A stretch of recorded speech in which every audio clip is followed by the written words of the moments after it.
So good morning, everyone. It is June 4th. This is Bev. I'm the host of the Bev D Show. It is Tuesday. Very excited to be back in the swing of things. Did a show yesterday. I hadn't done a show for a week. I was out of town. And good to be back at it. And I do have Todd with me, and technology is working today.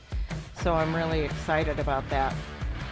If you listen to yesterday's show or follow on Facebook or LinkedIn, some of the messages I've been posting are the loss of a very dear friend, and it's one of those things where I thought, even on the plane, I was in Wisconsin, and when I was on my way home, I was thinking, should I talk about this? And it's like, I have to, because it's changed. My coworkers, my buddy at work passed away suddenly, and my friends and coworkers, we're working, we're doing what we're supposed to do, but we're finding difficulty.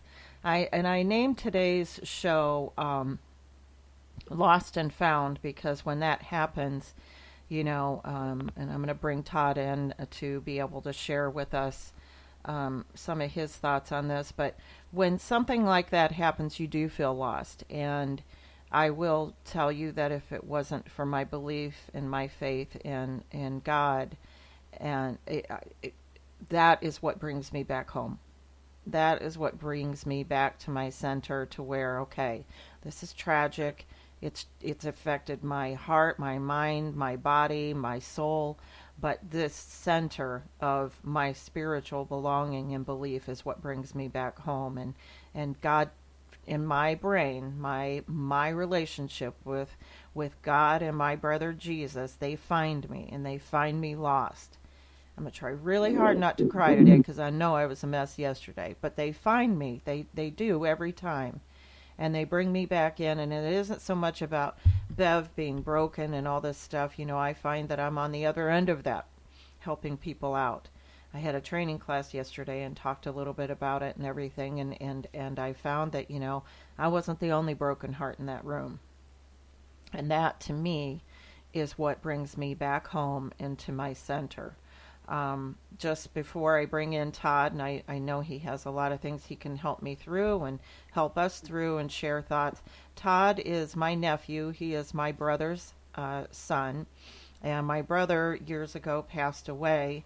In the midst of all this, Todd is a fabulously working hard on every day, recovering addict, substance abuser, alcohol, that sort of thing. But he also recovered his entire body with the help of friends and specialists from literally being crushed.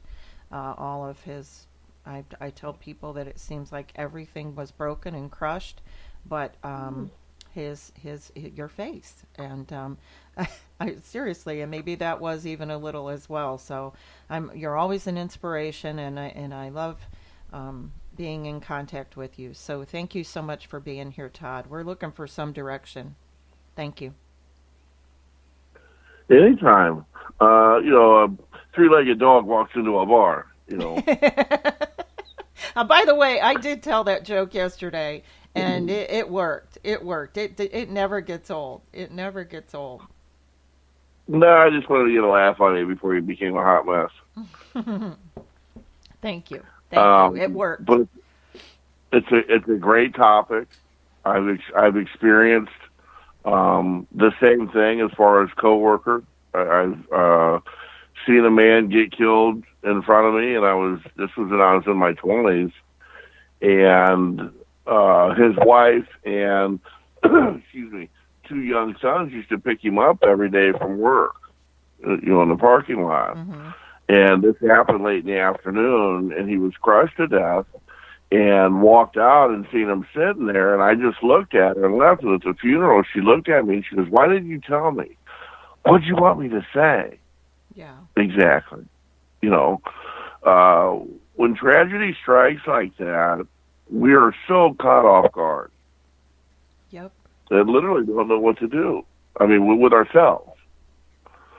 And for years, myself included, human beings have a tendency, especially when it comes to death, uh, with anyone, close family members, friends, significant others, whatever it may be, uh, we have this selfish tendency to make it about us. Mm-hmm. Yep. My friend died. My this died. I am so distraught, so on and so forth. Yep. We tend to forget um, that person has passed, and it's a mode of, and it's not on purpose. I think it's a subconscious thing of seeking attention or validity in your feelings towards that person and some type of validation that everything's going to be okay. Mm-hmm. And it's really hard to get outside of self. And it's not a bad thing. It's not. And I don't mean it to sound that way.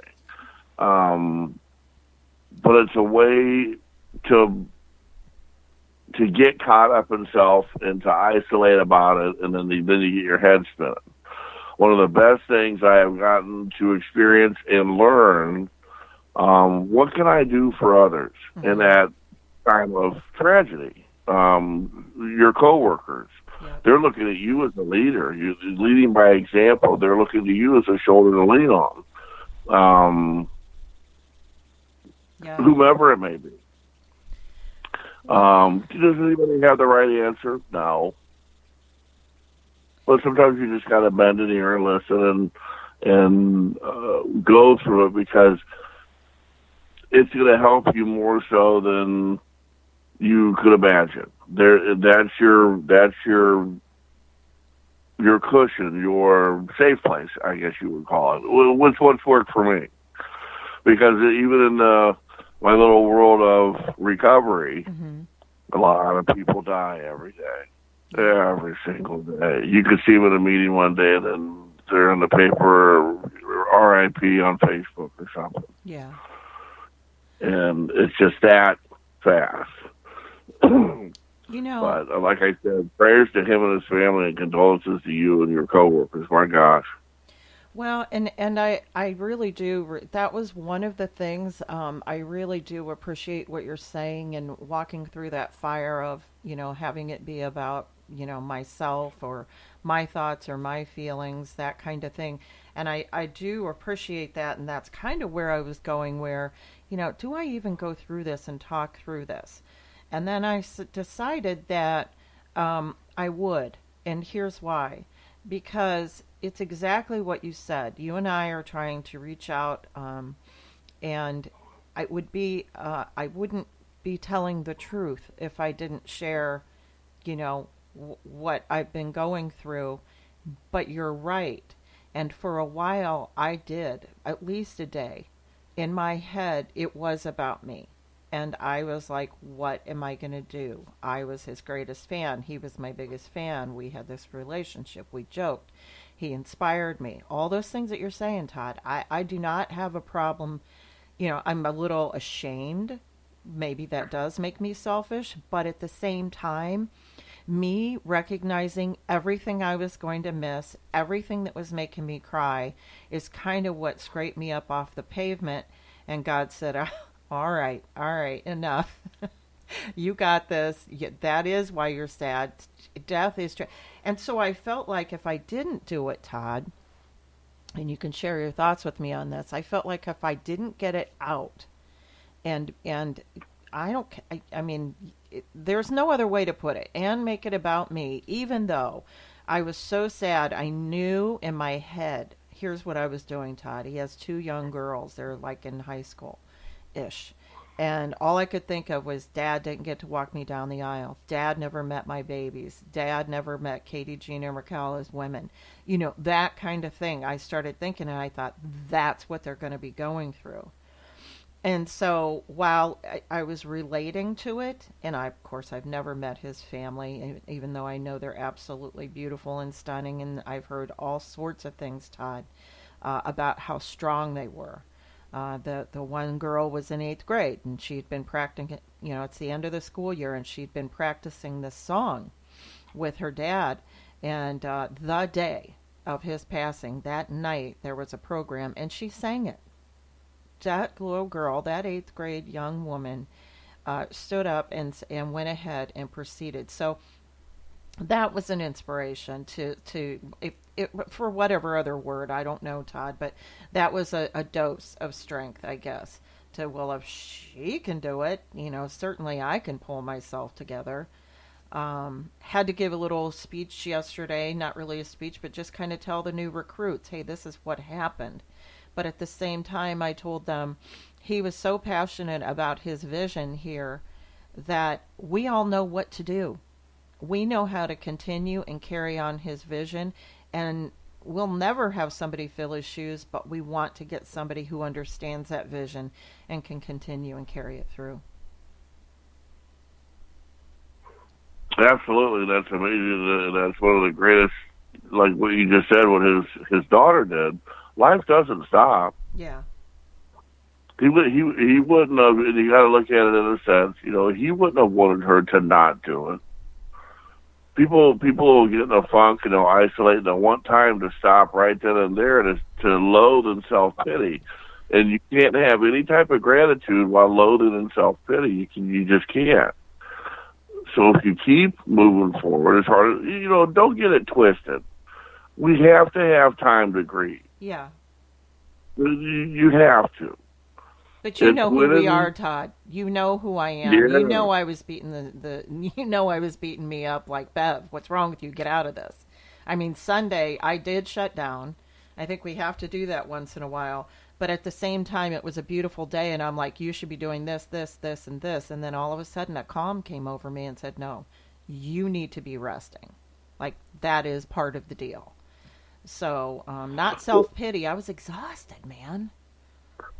No, it's that's where we fall short so bad. As human beings in general, when something very tragic happens, we forget how beautiful life is.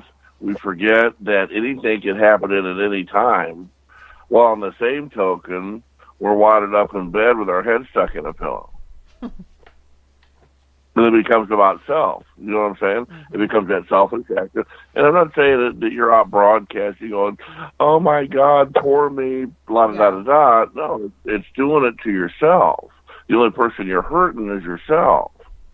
And we lose the sight of what's happening outside.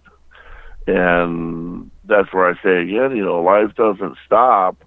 Life is happening for us, not to us. We weren't born to be, punished or anything of that nature. We're meant to live this beautiful life, and life has tragedy, but life also has and outweighs tragedy by happiness if you allow it. I just stood in front of I think I told you about this, the woman that owns the barbershop where Matt gets his hair cut, just lost her daughter to addiction 2 weeks ago. Yeah. And just an amazing, she's just the sweetest thing. And we went into the barbershop, and it was actually her first day back to work. And she was a hot mess. She seen me and Matt walk in, and she put her scissors and stuff down. She was in the middle of a cut. And went outside and just had a breakdown. Now, this was her baby girl, 20 years old. Yeah. And they had rekindled their relationship, and they were just in this like pink cloud of life, I guess you'd say. And then she was taken away. And you talk about God doing for you what you can't do for yourself sometimes. Yeah. Obviously, she wanted vengeance. Yep. And she went to church that morning. Her mom came and got her and made her go to church. And they told the story of Samson killing 1,000 men with a jawbone for vengeance. Okay. And it still didn't make him feel any better. It didn't help anything. It didn't fix anything. It didn't fill that hole, that pain. But what did was helping others. So she wants to get out and carry and tell her story So she goes, if I can just help one person, not